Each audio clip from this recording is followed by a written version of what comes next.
नमस्कार मित्रांनो, मी तुकाराम सुरनर जी आर आणि योजना या यूट्यूब चॅनलमध्ये आपल्या सर्वांचं स्वागत आहे।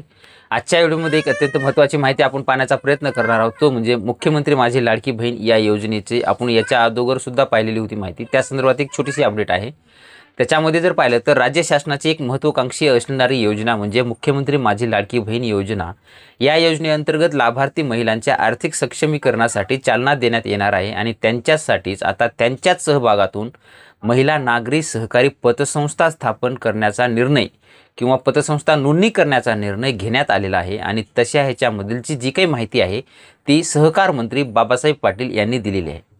असेच बोलताना ते पुढे म्हणाले की शासनाचा जो काही 8 मार्च 2019 रोजीच्या परिपत्रकानुसार निकष पूर्ण करणाऱ्या ज्या काही संस्थांची नोंदणी प्रक्रिया राबवण्यात येणार आहे आणि यामध्ये जर पाहिलं तर महिलांसाठी जी काही वार्ड प्रभाग असणार आहे त्याच्यामध्ये जर पाहिलं तर मुंबई, ठाणे, नवी मुंबई यांच्यासाठी जर पाहिलं तर प्राथमिक सभासद संख्या जर असणार आहे ती 1000 असणार आहे। नोंदणी वेळी जे काही भाग भांडवल लागणार आहे ते 15 लाख असणार आहे आणि त्याच्यानंतर उर्वरित ज्या काही महानगरपालिका असणार आहे त्यांच्यासाठी प्राथमिक सभासद संख्या ही 800 असणार आहे। नोंदणी वेळी भाग भांडवल त्यांच्याकडे 10 लाख असणार आहे आणि महानगरपालिका ह्याच्यामध्ये जर पाहिलं तर मुंबई असेल, ठाणे असेल किंवा नवी मुंबई असेल यांच्यासाठी प्राथमिक सभासद संख्या जर पाहिली तर 2000 असणार आहे आणि नोंदणी वेळी भाग भांडवल त्यांच्याकडे 30 लाख रुपये असणं गरजेचं आहे। त्यानंतर जर उर्वरित ज्या काही महानगरपालिका असणार आहेत त्या कार्यक्षेत्रामध्ये प्राथमिक सभासद संख्या ही 1500 असणार आहे।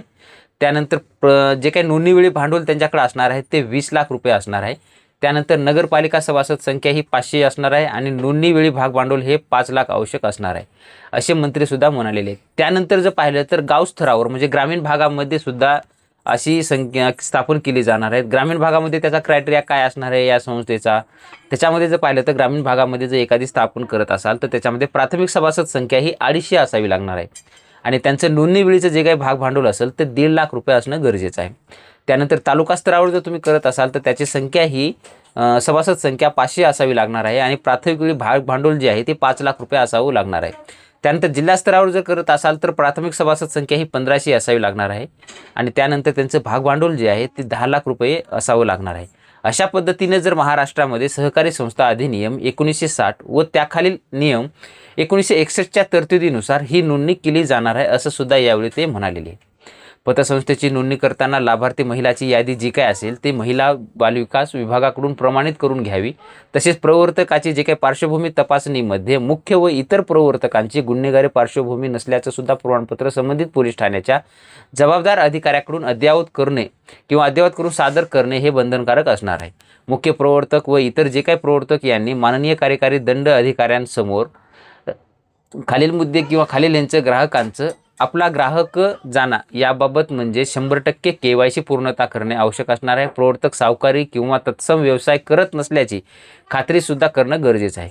कोणत्याही सहकारी संस्थेचे थकबाकीदार नाहीत याची सुद्धा खात्री करणं गरजेचं आहे किंवा इतर सहकारी संस्थांचे संचालक नाहीत या नियमांचं पालन न करणाऱ्या संस्थांची नोंदणी नाकारण्यात येईल असं सुद्धा ते म्हणालेले आहेत। प्रत्येक नोंदणीकृत पतसंस्थेसाठी पालक अधिकारी नेमणूक सहकार विभागातील सहाय्यक निबंधक दर्जाचा अधिकारी संस्थेला मार्गदर्शन करणारा असून यामध्ये हिशोब असेल, लेखन, ठेवी, कर्ज व्यवहार, सभा इतिवृत्त, लेखा परीक्षण आणि कायदेशीर बाबींसाठी मदत केली जाणार आहे। सहकार मंत्री पाटील यापुढेही म्हणाले की मुख्यमंत्री देवेंद्रजी फडणवीस, उपमुख्यमंत्री एकनाथजी शिंदे, उपमुख्यमंत्री अजित पवार यांनी याबाबत सूचना सुद्धा दिल्या होत्या आणि महिला सबलीकरणासाठी हे एक महत्त्वपूर्ण पाऊल असून मुख्यमंत्री माझी लाडकी बहीण योजनेतून आर्थिक मदत मिळालेल्या महिलांना पतसंस्था स्थापनेच्या माध्यमातून बचत करणं असेल, गुंतवणूक करणं असेल किंवा त्यांचा स्वरोजगाराचे दारे खुले करणारा हा निर्णय अत्यंत महत्त्वाचा असणार आहे। ग्रामीण व शहरी भागातील महिला आर्थिकदृष्ट्या सक्षम होण्यासाठी याचा मोठा फायदा होणार आहे